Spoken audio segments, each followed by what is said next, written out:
You said my face was funny. I never would go far with a face that was like mine. Hey, Mom, you said my face was homely, and homely girls should stay in the home where they'd be fine. You said that stars were always pretty, and pretty was just what my life. You said that it was just a pity this king was not.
Ballard, are you aware that your daughter Catherine was not in school again today?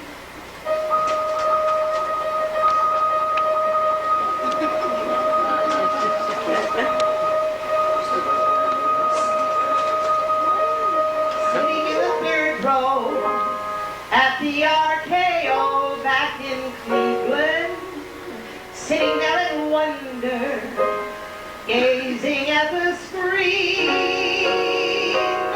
I remember thinking that the RKO back in Cleveland, I'm so far to go, I'm so far to go, but one thing I know.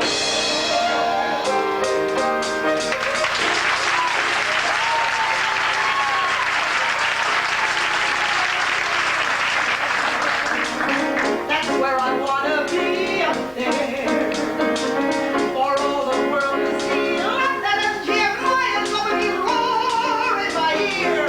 I wanna be up there, not here. Up there, where makeup makes you thin, I'll play a scene with arrow wind. I'll show Carmen Miranda her fruit in her hair. You find me sitting up there, and I'll leave Cleveland behind without a single regret. They'll say they could be when if Esther Williams resigns, I can be just as good wet. I'll head the option list. Gable calls me Kaye. Robbins will insist that I put my feet in clay, and I've just been kissed by Turin Bay.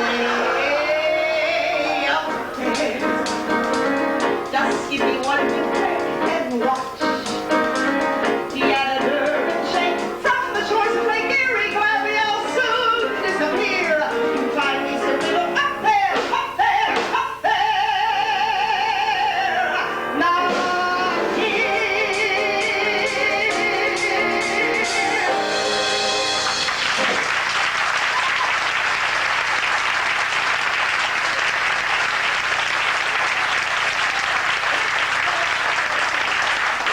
That's where I wanted to be. I wanted to be up there.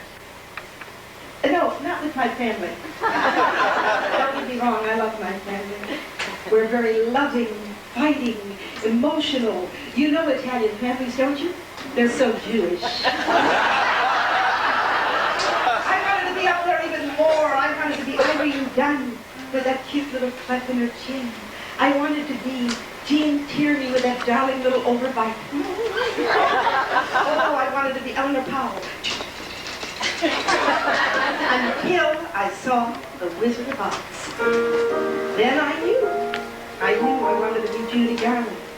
After seeing it 29 times, I thought maybe I could be Bert Lark.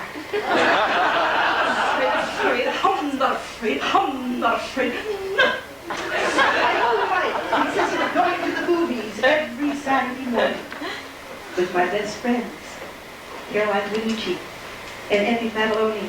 And we would sit there and we were mesmerized by the screen.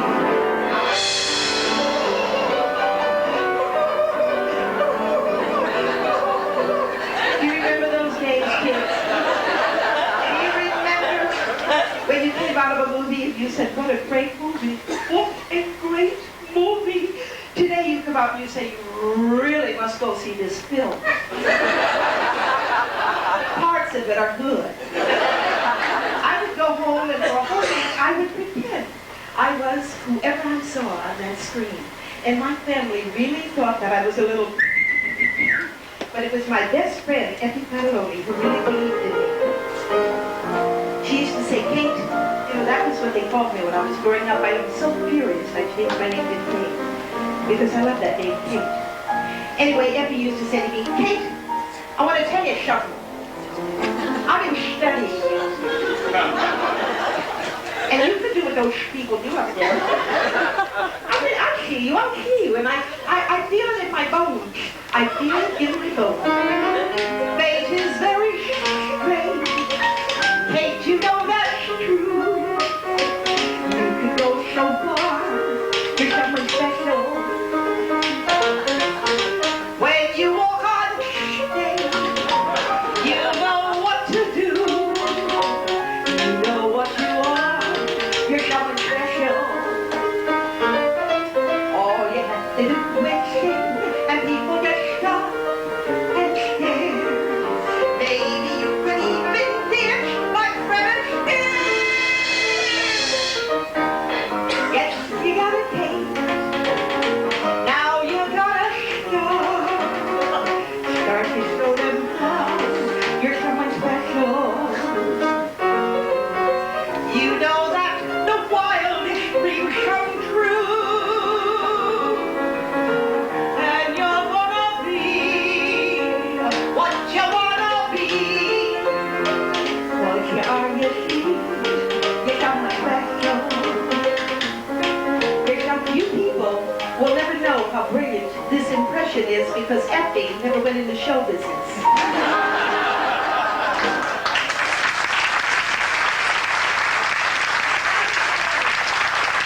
Saturday mornings turned into 7 days a week. I became an usherette at the RKO Palace Theater in Cleveland. Talk about those 3 B's. Talk about, what do you think I am, just a baby? All right, come on, mister. You want to sit down here in the first row? Okay, it's your eyes, and they're going. Move on, lady! 2, coming through! Buckle down, buckle down. You can win some if you know that. Hey, take your hands off of me! Who do you think you are? A Pinkerton detective. Please, mister, don't take me to the office. I support my whole family. My mother, my father, my brother, my sisters, my little dog Muggsy, who's expecting. Please, please don't take me, please. I need this job. Please. He didn't buy my first dramatic scene. And I gave him my best shot as Margaret O'Brien. When I told my family I wanted to go in the show business, my father, a beautiful Italian man who handed me a silver dollar and said, don't spend this. You'll never be broke. He couldn't say, I love you. I said, I love you, Pop. He'd look at me and he'd say, well, I wish you good luck always. He just wanted me to be happy. And when I told my dear mother, she looked at me very calmly and said, what are you, crazy? I said, Mom, I want to go into show business. I want to sing. I don't know. Mom, I want to dance. I don't know. But Mom, I don't know. Learn how to do the dishes. I'll give you show business. But Mom, I want to make people laugh. Cook dinner tonight. They'll laugh.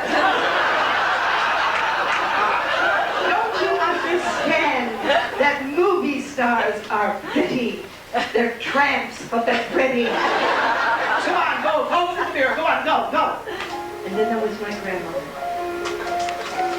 Nana. She was the most important person in my life. And I'll give you some of the reasons why she was. When I was growing up, there was no such thing as child psychology. Kids today are really very lucky. If you do something wrong, your parents discuss it with you. They say, whatever possessed you to set fire to your little brother? I truly would love to know your motivation for that kind of behavior. Actually, I think it's quite bizarre. When I did something wrong, both my mother and father hit it straight from my neck and said, I'll kill you. I used to hide behind my grandmother, and she'd say, non je touch this again.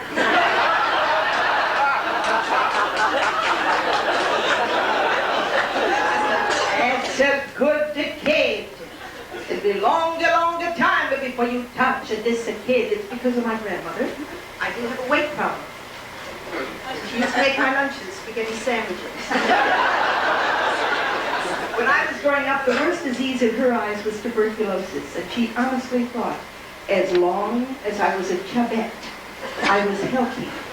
She'd say to me, you know it, you're gonna get a titty. Sonny looks so to me like you got a ticket. I was 140 at 9. My grandmother had cute little sayings. If I gave her a dirty look, she'd look at me and she'd say, hey, don't you look kind of me cockeyed. Don't you give me skinny eyes. Excuse me. She never adjusted to the elevator, the escalator, or the telephone. She never thought these things would ever catch on. And the telephone, her personality would change completely. She'd be cleaning house, for instance, and I would be out and I would call her and I'd say, hello, Nana. She'd say, Nana. Nana. Is that you? I'm looking to talk for you now. The house is upside down. She went to get her citizenship papers in Cleveland, Ohio when she was 75 years old. And I brought her all the cabinet members, and she stood in front of the judge and she said, hello, Your Honor. Secretary of War, Secretary of Labor, Secretary of Commerce, Secretary of Pig, Secretary of Agriculture. He said, what? He said, I'm sorry, I don't speak English too good. He said, none you worry, you're going to get your papers. When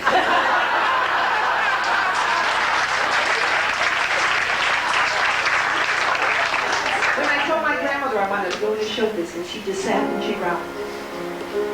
She said, you want to go? But I don't want you to smoke, and I don't want you to show your legs. And that is why to this day, you people have not seen my legs.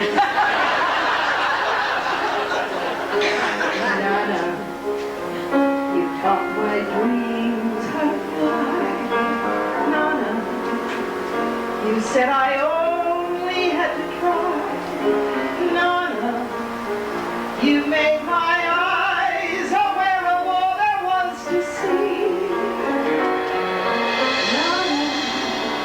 there is so much of you in me.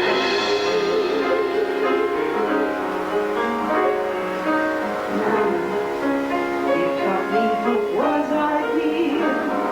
Nana, you said believing made it real. Nana, you're with me every day. We'll never be apart. No.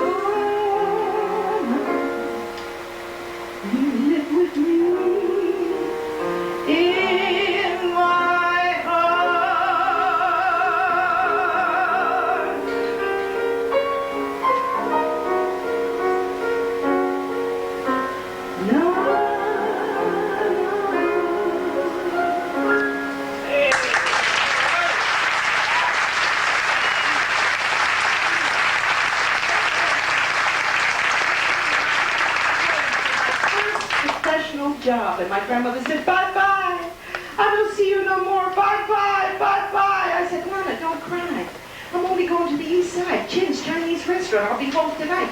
No, that's okay. Come on. Goodbye, goodbye, goodbye.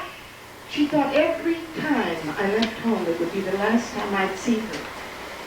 This went on for 30 years.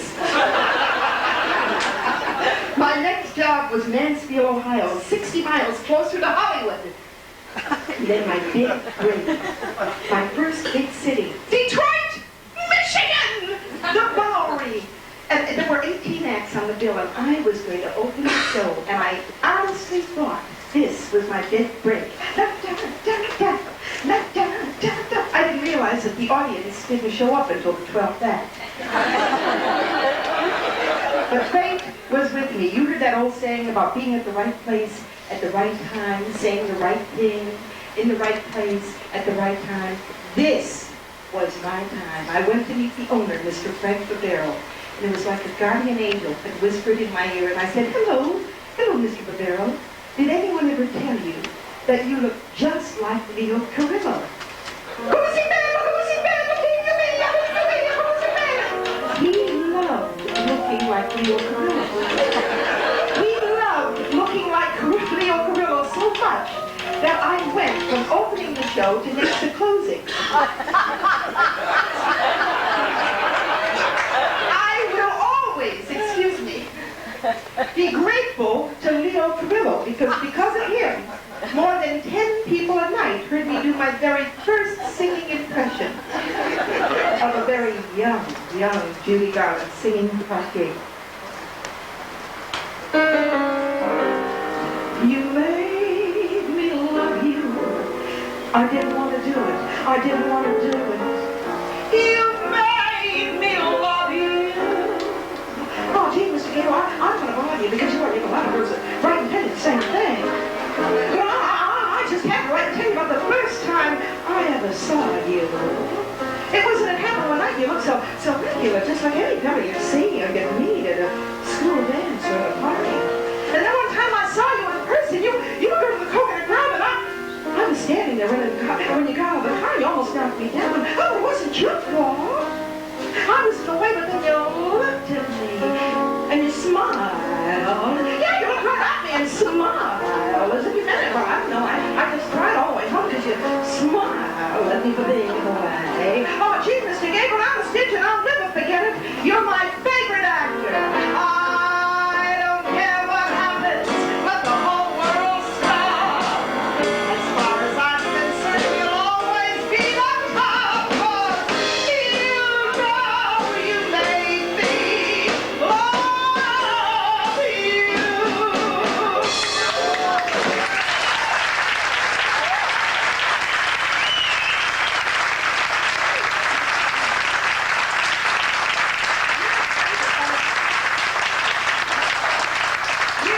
I had the thrill of doing that impression for Miss Judy Garland.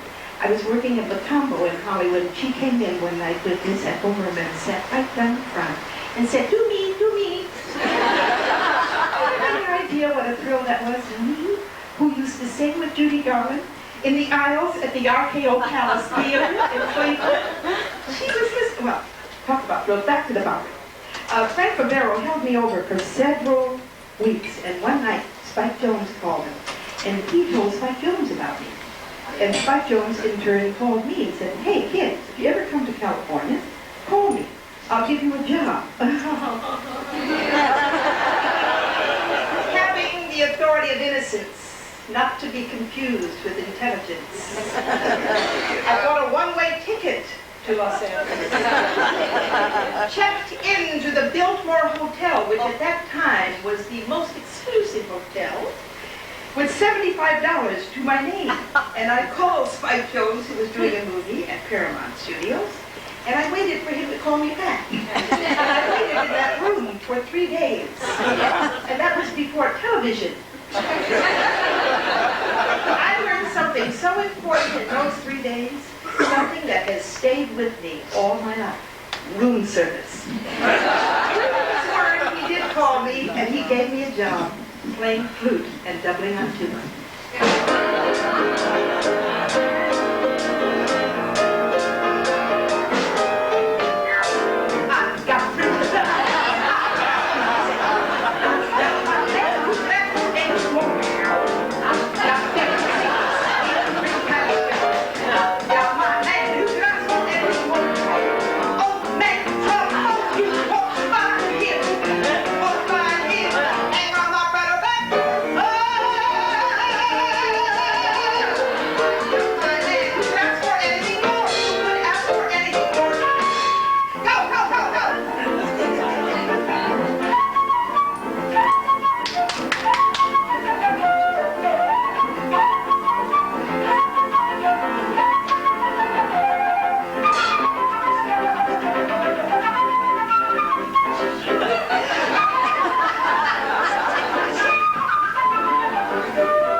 all my heart.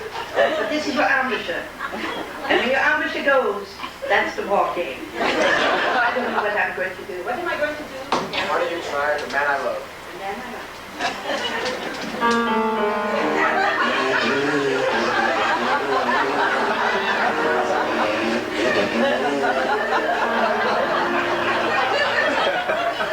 I'm so sorry. I thought I was taller.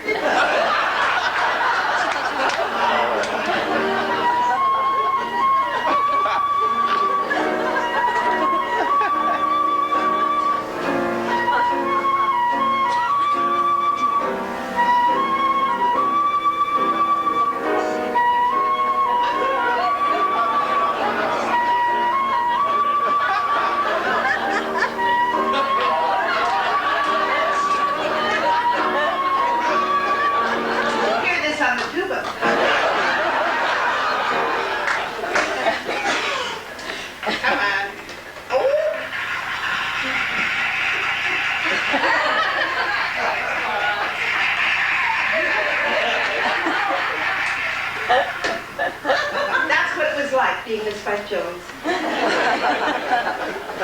Standing ovations, cheering, screaming, hollering.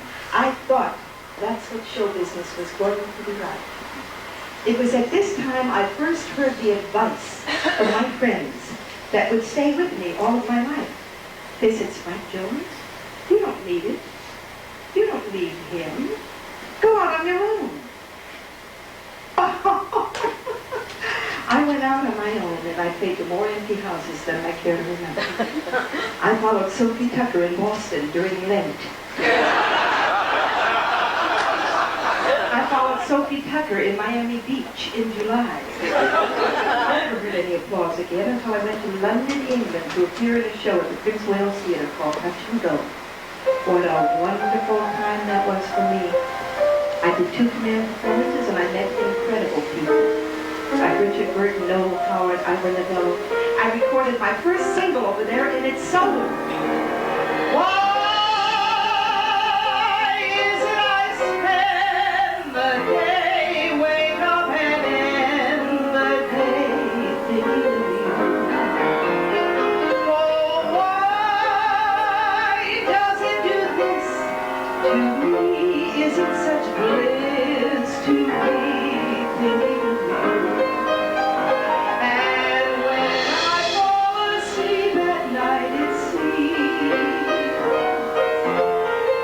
Just tiptoe into all my dreams. So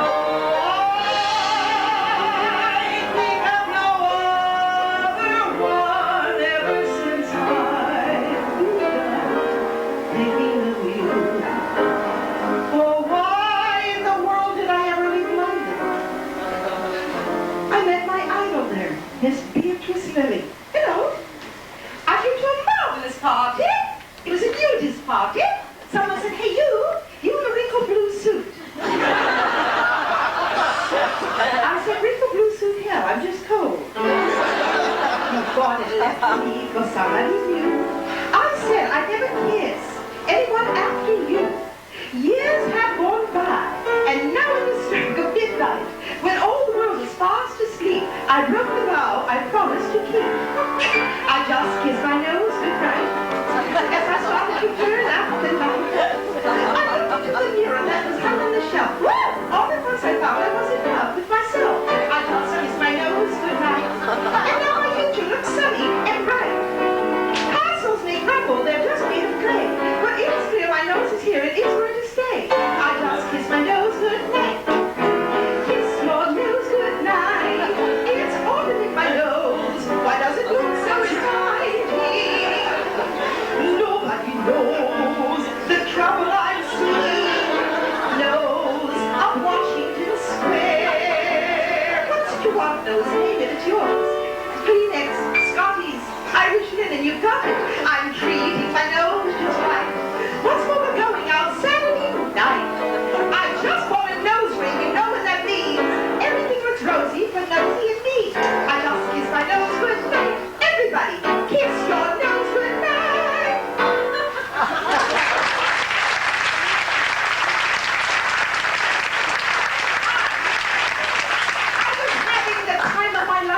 London. I even went to Nijinsky's funeral. I didn't know who the hell Nijinsky was. But all the dancers in the show said, hey, you have to go. He's a legend, a dead legend. So I went and I cried with all those ballet biggies. Not opera, I said ballet biggies, ballet biggies. I was having the time of my life. Again, my friend said to me, you don't need London. You don't need it. Go back to New York. Get a Broadway show. That is what you need. I'm back in the USA, but I can't get a job now at old Broadway. But the rent is due on Thursday, and the wolf is at my door. So I'll get an act together, and I'll learn to play the floor. Ladies and gentlemen, the Golden Swan Supper Club is proud to present that brilliant comedian who is Miss Kaye Ballard.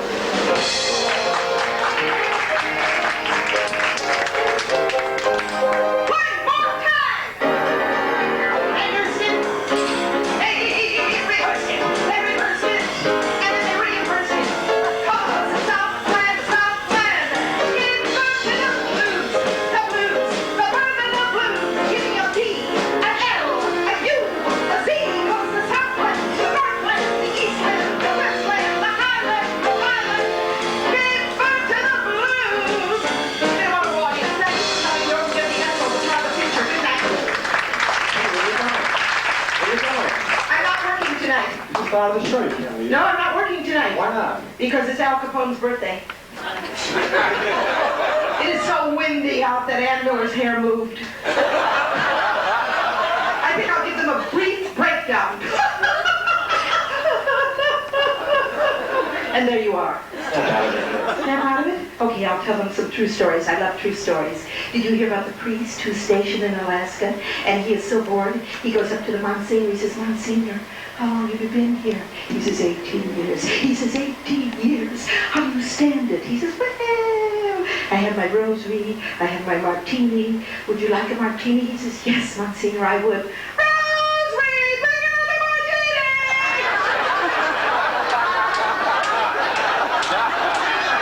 The woman walks into the church topless. The minister sees her and says, you cannot come in here like that. She says, I have a divine right. He says, you've got a divine left, too. Next time, wear a blouse.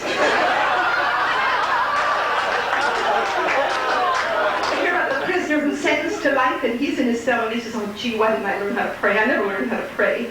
Guy in the next cell says, I know how to pray. I grew up next to a Catholic church. He's 6, I 11. End of Did you know that Bert Cohen died? Oh, yes. Oh, yes, Bert Cohen died a year ago. His wife went to the cemetery only yesterday and said, take me to Bert Cohen's grave, please. He looks at her and he says, nope, we do not have a Bert Cohen. We have an Ida Cohen. She says, that's him. Everything's in my name.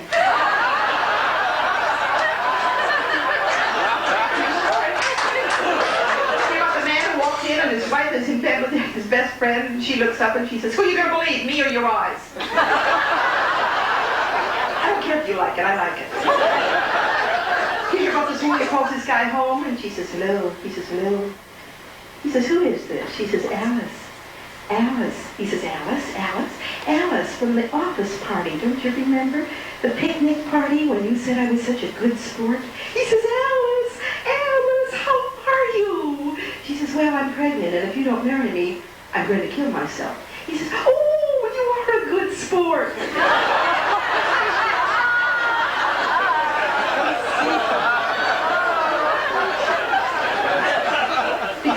What the hooker, I'm telling it anyway, it's opening night, I'm telling it. The hooker, the mistress and the wife say to the same man after romance, the hooker says, God, you were great. The wife says, was it as good? I mean, the hooker, well, I ruined it. The hooker says, oh, God, you were great. And the mistress says, was it as good for you as it was for me?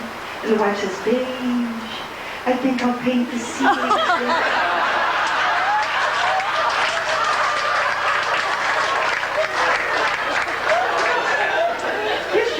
Over, but I love it so much. This little parrot, and all the parrot can say is, Polly wants a cracker, Polly wants a cracker, and the owners go out for the evening, cover up the cage, and the little parrot is nodding off. And all of a sudden it hears something, and it lifts up the cupboard and sees burglars packing the silverware, puts down the cupboard, opens up the cage, crawls over to the phone, takes the phone off the hook, dials 911, puts the receiver by its itty-bitty ear, and at the other end they say, "Police department, can I help you?" And the little parrot says, "Mommy, Mommy wants a cracker." That's very like it. And then I'll go back to my old job. You say, "On 2 yards, 2 yards." That was disgusting. I just realized I am not fat. I retain water. You're looking at Lake Erie. You know, when you play nightclubs, you get to see all kinds of performers, and I love the performer who knows where every note in her orchestration is. I saw this one girl who was terrific. Her name was Paula Pushy. Without a song, the day would never end. Without a song, a man ain't got a friend. When things go wrong, that's enough of that. Broadway called By the Beautiful Sea, and it features one of the greatest performers that ever lived, Miss Shirley Booth. This was her song in the show. An only child is a lonely child, they say. There's no one around whenever I want to play. When Mama sings me her lullabies, she said someday I'll get a big surprise. But she don't know that this is what I pray, and how I pray. Please don't send me down a baby brother. Please don't fill up Papa's other need. It would make me so mad that I would stop. There's nothing I give to him. No bubble from heaven is gonna split with me. We just can't afford to feed another. I eat lollipops enough for two. So please don't send me down a baby brother. 'Cause God, if you do, I'll send him right back up to you.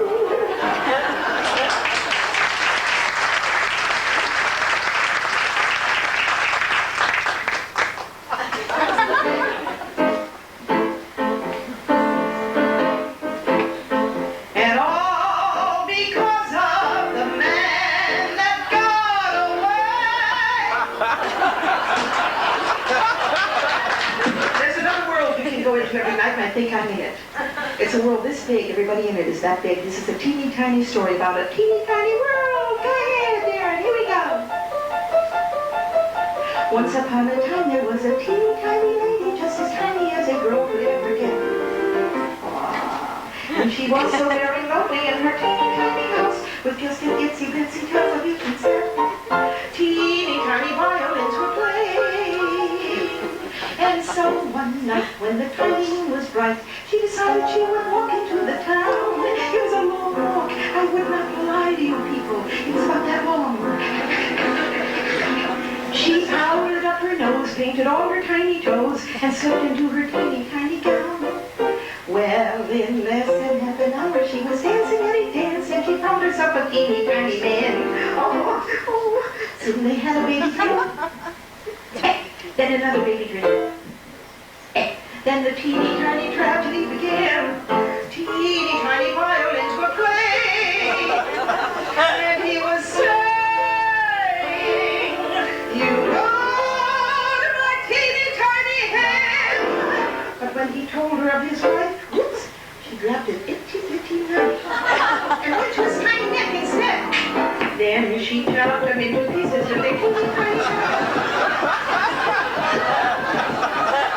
and she stuffed us out the itsy bitsy brain.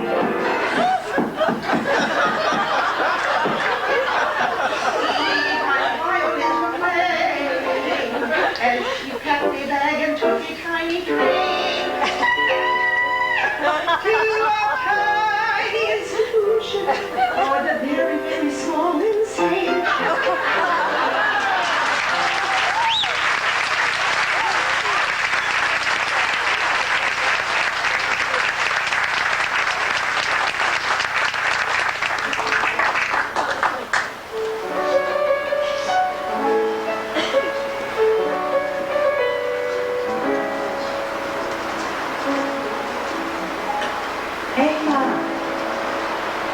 You said my face was funny. I never would go far with a face that was like mine. Hey, Mom, you said my face was homely, and homely girls should stay in the home where they'd be fine. You said that stars were always pretty, and pretty was just not my life. You said that it was just a pity Miss Kaye was not. Homely was the word I got. Hey, Mom, you said I wasn't special. I never would succeed cause my teachers were too wrong. Hey, Mom, you said I should forget it cause with a mouth like mine, who was likely to applaud? You said performers should sing softly. You said my voice was much too loud. I prayed that if I told some jokes, then some folks would be wowed. I even hoped that you'd be proud. You weren't, Mom. I went out into the world, and I kept on trying. I went on the stage, Mom! I sang a song. I played a dance. I had them clapping to their feet. I did a bit. I did a take. They even jumped up to their feet. It was for me, Mom, for me who wasn't pretty, for me, Mom, for me who wasn't special. They made a part of me complete. Mom, they thought that I was witty. You should have heard them laugh when the punchline finally came. Gee, Mom, I started feeling pretty. I knew I could get by, though my looks were still the same. But you really want to know what's funny? You're my mother that I won't erase. You looked at me through all those mornings without any noise. And Mom, you never saw my never really saw my face.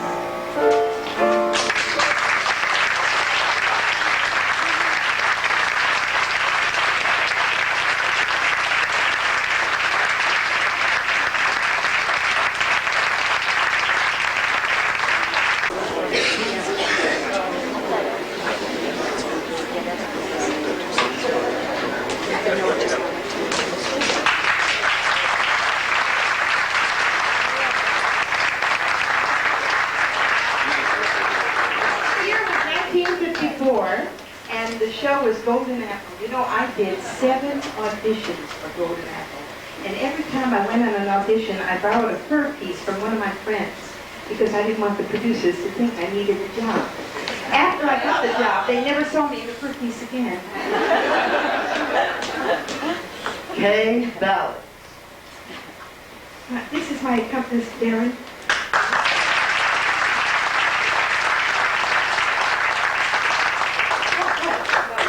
Lisa Kirk! She's auditioning for this? Lisa Kirk, God, she's great. I saw her in Kiss Me Kate. She's really wonderful. Miss Ballard, Yes. we saw you at the Bonsoir. You were very good. Thank you. I do real theater, too. Oh, really? What have you done? Well, I did 3 to Make Ready on the Road with Mr. Ray Folger for 10 months, yes. Anything else? Well, I was in Philadelphia with Leif Erikson, and That's the Ticket, 2 weeks. Uh-huh. Uh-huh. Uh-huh. Oh, I did Annie Get Your Gun in Asbury Park. How long? 1 week. Who did you play? Annie. Oh, Miss Ballard, would you like to take your fur piece off? No, this is fine. Okay, we're ready. Miss Ballard. Ready. I've got rhythm, I've got music, I've got my man who got for anymore. Thank me what? Miss Ballard, can you hear your range? My range, Darren. I've got rhythm. I haven't got that one. Thank you, Miss Ballard. Can you move? Yes. No. We mean movement. Movement.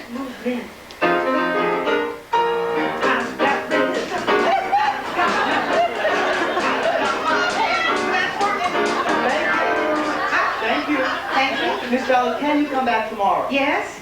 And can you be seductive? Seductive. Yes, but with humor. With humor. Seductive. Yes, thank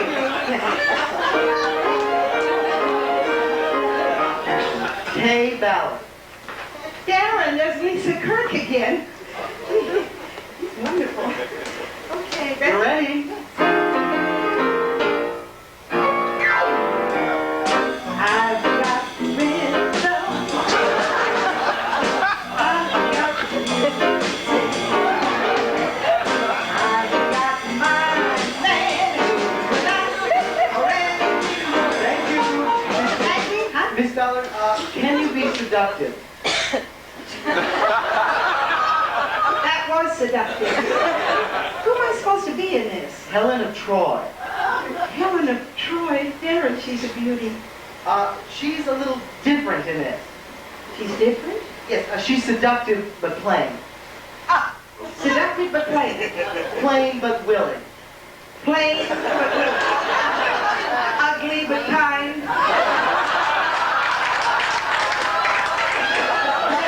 Can you come back tomorrow? Yeah. Please, Miss Ballard, would you pick up a lead sheet for lazy afternoon from the stage Pick manager? up a lead sheet. Pick up a lead sheet there. Thank you. Thank you very much. Thank you. Kaye Ballard. Every backer in the show must be sitting up there.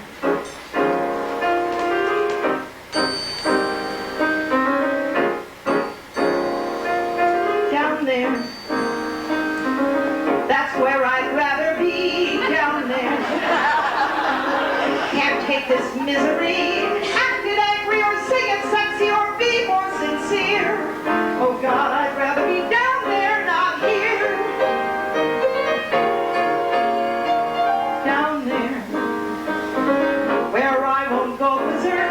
Down there, away from Lisa Kirk. Why get someone who looks like Leo Carrillo appear? Oh God, I'd rather be down there, not here. Miss Ballard? Yes. Miss Ballard, we're ready. You're ready? Yes. Miss Yes. Ballard, is there something wrong? No, I was just wondering, where's Lisa Kirk? Well, she's not here today. Oh.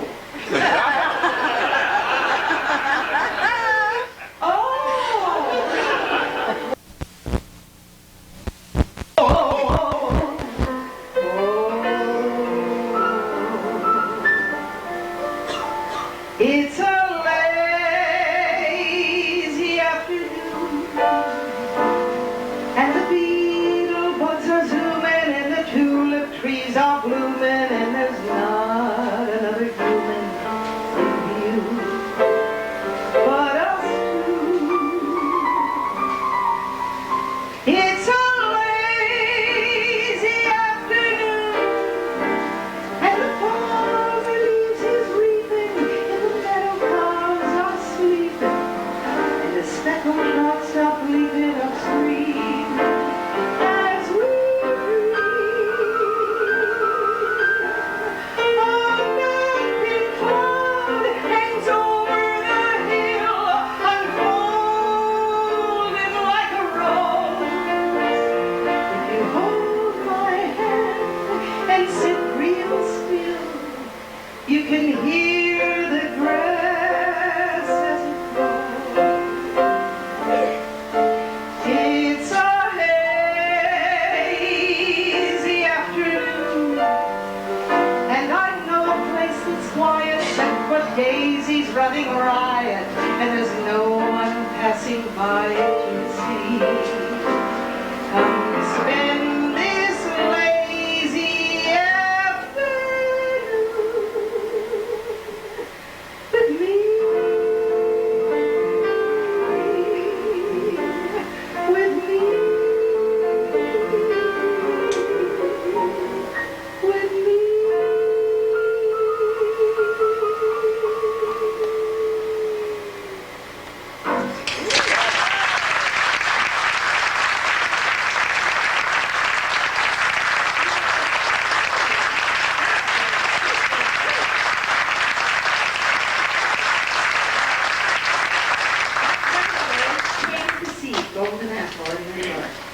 grandmother had never been out of Cleveland. Well, she'd never been out of Italy until she got to Cleveland. And I went to meet her at the train station, and it was like a scene from summertime. Nana! Nana! We hugged, and she was wearing a cute little blue cloth coat and carrying a lunch pail. And I said, Nana, no more of that. I'm going to take you to the best restaurants in New York City. And I did. And she saw all that silverware from the plate, and she was so self-conscious. She said, I know like to eat in a restaurant, honey. I'm a cooker for you home. It's no good. But then I took my grandmother to the opera. And there, my grandmother was queen. Because she knew something that very few people in the audience knew. She knew the language. And the opera was Aida. And we sat in the second row, and she said in a very loud voice, I'll explain it to you what's happened on the stage.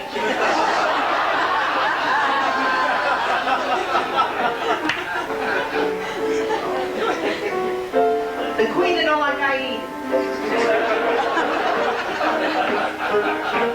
Aida no like the queen. The queen like the boyfriend, no like Aida. Pretty soon as the queen is going to take the boyfriend to put the boyfriend in Alcoma. I said, what now? Alcoma. What's the matter? You don't go to high school. Oh, you mean the tune? That's it. But what the queen did not know is the boyfriend and Aida in Alcoma too. Hey, she knew when she was going to laugh. She knew when she was going to cry. My grandmother saw things in a special way. Like in Golden Apple, I played the town trollop who ran away, left her husband, took the silverware, and went off with Paris in a balloon up through the clouds. And all my grandmother could say at the end of that show was, you look beautiful when you go off. You look like an Angela. Now, my mother saw things differently. I was in a movie called House is Not a Home. This was the life of the famous Madame Polly Adler. And Shelley Winters was Polly Adler, and I played her best friend, who grew up with her before she started the house. And my mother saw a movie and said, oh, did you have to look like that? Couldn't you have been one of the girls? But I'll always be grateful to Dora Champion, because Dora Champion put me in Carnival. And there I had furs and a patent leather dress and flaming red hair and jewels. My mother's dream had come true. Her daughter was on stage looking like a hooker. It was always, always you. Always, always you. You would cheat your mother, in your heart a thief, dear. Still I want no other doctor, lawyer, Indian chief, dear. Life is strange. A man can change the years to find me basking in the sun. But all the same, I'll dress for rain. Always, always, always, always, always you. Hey, Ma, you're calling me long distance? I hope there's nothing wrong. Hope the family's all okay. Ma, it costs a lot long distance. Are you sure there's nothing wrong? Oh, you got something to say? You saw me where? Some TV show? On Perry Como? Oh, that's well, yeah. Yeah, Perry's great. You like me too. You thought that I sang just as well.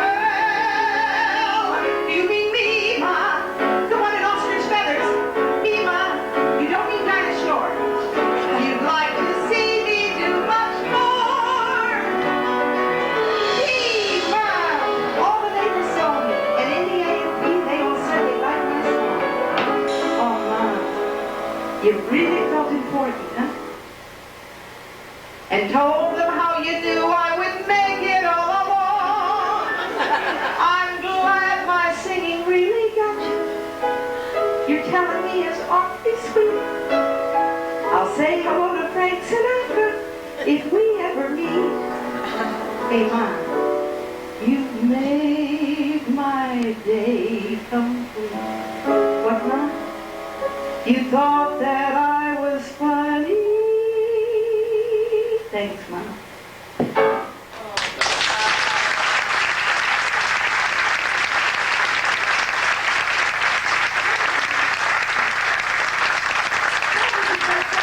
Very few mediums do. Before I was on television or did appearances on television, some cheap people in New York knew who I was. Some people in London knew who I was. 2 atheists who saw me in Boston. But after I appeared on a show called Mothers-in-Law, I suddenly became everybody's relative, and I loved that feeling. The night before I came to California to do that show, I had dinner with Vivian Vance. And Vivian Vance said to me, Kaye, whatever you do, you make sure that when you do that show, that your character's name is Kaye, because it has cost me thousands of dollars in the analyst office, because all over the world, they only know me as Ethel Mertz. So I was Kaye, Eve Arden was Eve, Herb was Herb, Roger was Roger, and we were canceled when we were 14th in the ratings. Where was Leo Carrillo when I needed him? Oh, sure, it's easy for you to smile. Your show, Cisco Kid, is running somewhere Saturday morning. Why isn't ours? Why? Why? I'll tell you why. I don't know why. Leo, why didn't you tell me way back in Detroit that show business was really full of surprises? I'll be lucky. That's me. I recorded that song in 1961. A song that was written for Kaye with an E was given to Liza with a Z. Surprise! Go ahead. Next. Everyone knows that I'm That's me. I recorded that whole album in 1954. The Life of Sandy Bryson song. I said that to Ray Scott, who was Fanny Bryce's son-in-law, and I said, now that would make a great musical. And he wrote back, it'll never be done. And if it is done, it will be done with Ken Kendall. Well, I do see the resemblance. And thank God it was done with Barbara without the A, because nobody in the world could have been better than she was. But I wanted my own show on Broadway, so I accepted a script called Molly. I was determined to be Jewish, obviously. I'm Broadway. Mom, the life of Molly Goldberg. And I read the script and I thought, and the director said, we'll fix it in Boston. Did I need that director? See the way I spell my name there? That's the only time in my life, in my career, that I ever dropped my E. And do you know why I did that? Because I went to a numerologist. He said, drop that E, you don't need it. Did I need that numerologist? That was the unhappiest time in my career, because not only did that show fail, my grandmother died. And I went back to Cleveland. And everything was pretty much the same. My father was asleep on the sofa. My grandmother's presence was everywhere, doilies, hundreds of doilies that she made. My mother looked at me and said, Catherine, when are you going to get married? You're 38. In another 2 years, you'll be 46.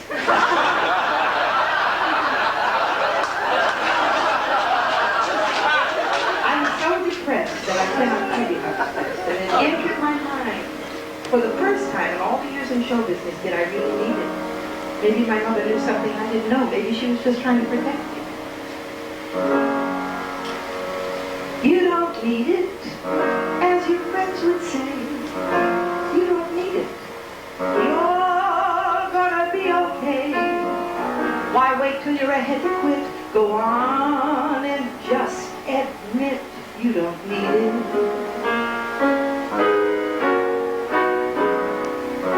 You don't need it. It's a game of chance. You don't need it. Life's too short to dance. You're disappointed and you're hurt. Success is such a flirt, and you feel cheated. You don't need, but yet you chose this business that you're in, where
great movie, Rebecca. What a great movie. What a great movie. Wasn't that great? Effie! Effie! What are you doing here in Cleveland? You look terrific. She was wearing a white suit in Cleveland. You don't live here anymore. Gee, you're still so thin. Don't tell me you can eat what you want. Don't make me hate you, Effie. Oh, your kids are all grown up. Oh, you live in Fort Lauderdale. When you're docked. She was wearing a diamond ring so big I could make up in it. Oh, Effie. I'd love to go sailing to the Bahamas with you next week, honey, but I can't. I've got a club date in Jamaica. Queens, New York. You're proud of me. She was proud of me. I was proud of her. As a wise philosopher once said, fate is very strange. Once a life so many faces, enter a while and some remain. Most flicker through, but some leave traces that soon become a part of you. You can tell from this evening that I've always been influenced by the great ladies of show business. And it would be wrong for me not to mention one sitting here tonight that I adore, Joan Fontaine.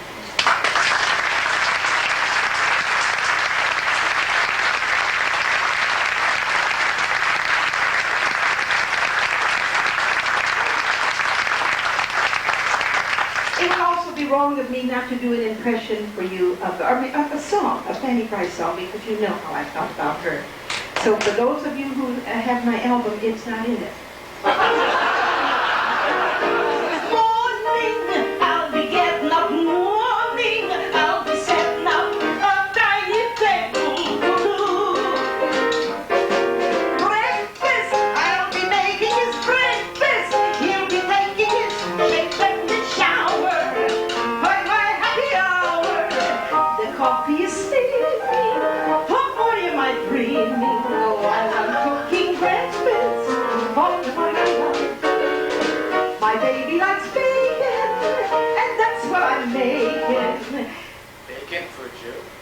Reformed. While I'm breakfast for my love, I'm so nice and choppy, right from the start. When I won his coffee, oh hey, I won his heart. My baby is happy, no wonder I'm happy, while I'm cooking breakfast for the butler.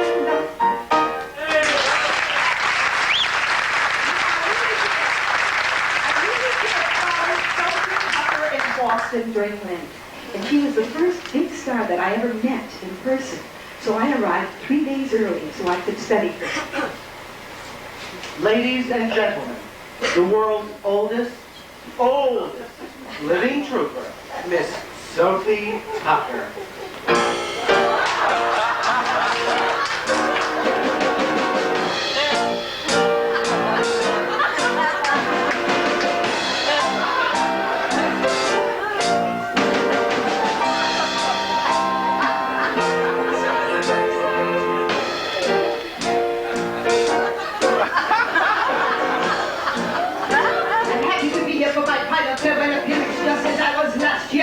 For my final farewell appearance, I hope to come back next year. Listen to that, if you please. I love the old songs. Play me the old song. Still good as gold song. Like Caroline the Mandy, why'd you go to Alabama? Don't write songs like that anymore. New tunes, I like but shoot tunes.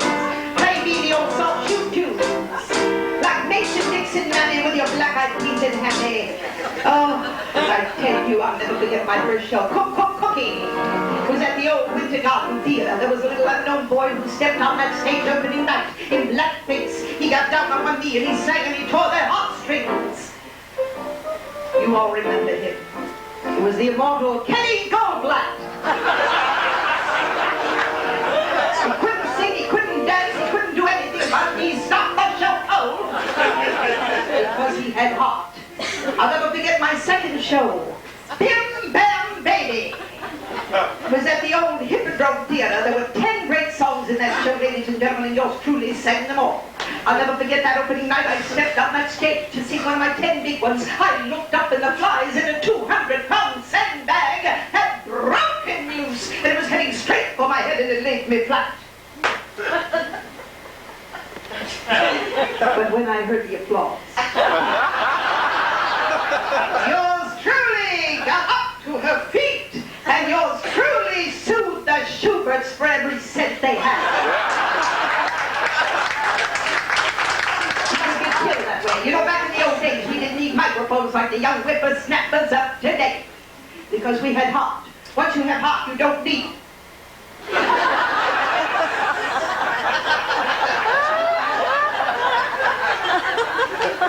songs. That time is coming. So, Mr. Leader, when they put the lid on my box, there'll be no sad songs for me. I will go on humming those old.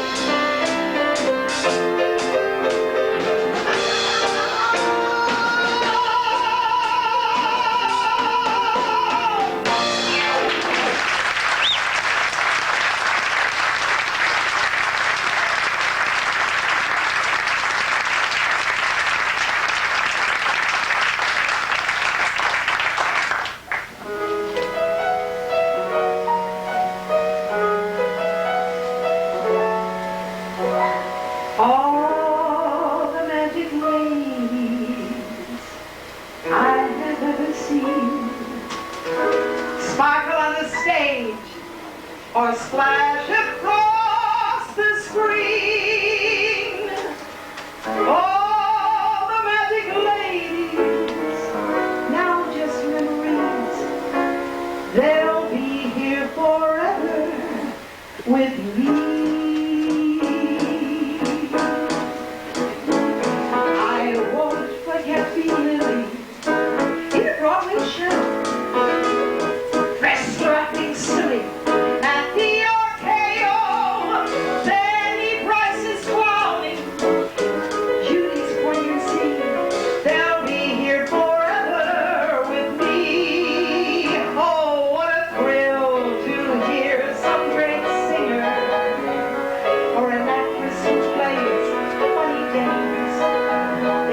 Their spell, and somehow it just lingers, and we're forever